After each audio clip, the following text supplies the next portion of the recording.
in most cases, not in all, but if we have a wrong political idea, we see it starting to go wrong, and we're not completely stupid, and so we sort of, okay, maybe that was a mistake.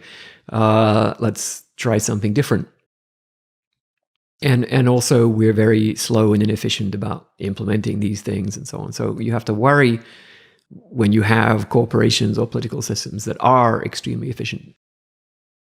But when we look at AI systems, or even just computers in general, right, they have this different characteristic from ordinary human activity in the past. So let's say you were a surgeon. You had some idea about how to do some operation, right? Well, and let's say you were wrong, right? That way of doing the operation would mostly kill the patient.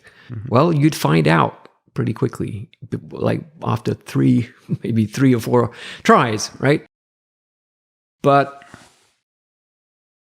that isn't true for pharmaceutical companies, because they don't do 3 or 4 operations. They manufacture 3 or 4 billion pills and they sell them. And then they find out maybe 6 months or a year later that, people are dying of heart attacks or getting cancer from this drug.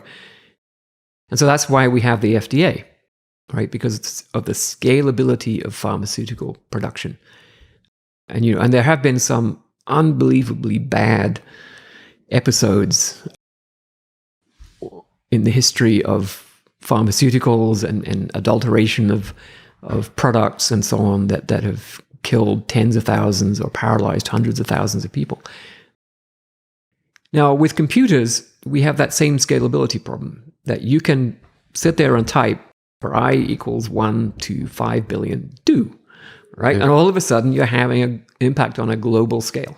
And yet we have no FDA, right? There's absolutely no controls at all over what a bunch of undergraduates with too much caffeine can do to the world. And, we look at what happened with Facebook, social media in general, and click-through optimization. So you have a simple feedback algorithm that's trying to just optimize click-through, right? That sounds reasonable, right? Because you don't want to be feeding people ads that they don't care about, not interested in. And you might even think of that process as simply adjusting the feeding of ads or news articles or whatever it might be to match people's preferences, right? Which sounds like a good idea. But in fact, that isn't how the algorithm works, right?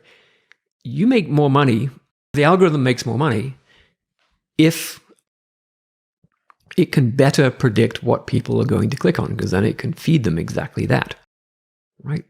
So the way to maximize click-through is actually to modify the people, right, to make them more predictable. And one way to do that is to feed them information which will change their behavior and preferences towards extremes that make them predictable. Now, whatever is the nearest extreme or the nearest predictable point, that's where you're going to end up. And the machines will force you there. Now, and I think there's a reasonable argument to say that this, among other things, is contributing to the destruction of democracy in the world. And where was the oversight of this process? Where were the people saying, okay, you would like to apply this algorithm to 5 billion people on the face of the earth? Can you show me that it's safe? Can you show me that it won't have various kinds of negative effects? No, there was no one asking that question. There was no one placed between, the undergrads with too much caffeine and the human race. They just did it. But some way outside the scope of my knowledge, so economists would argue that the invisible hand, so the capitalist system, it was the oversight. So if you're going to corrupt society with whatever decision you make as a company, then that's going to be reflected in people not using your product. That's one model of oversight. So we shall see. But in the meantime, but you might even have broken the the political system that enables capitalism to function.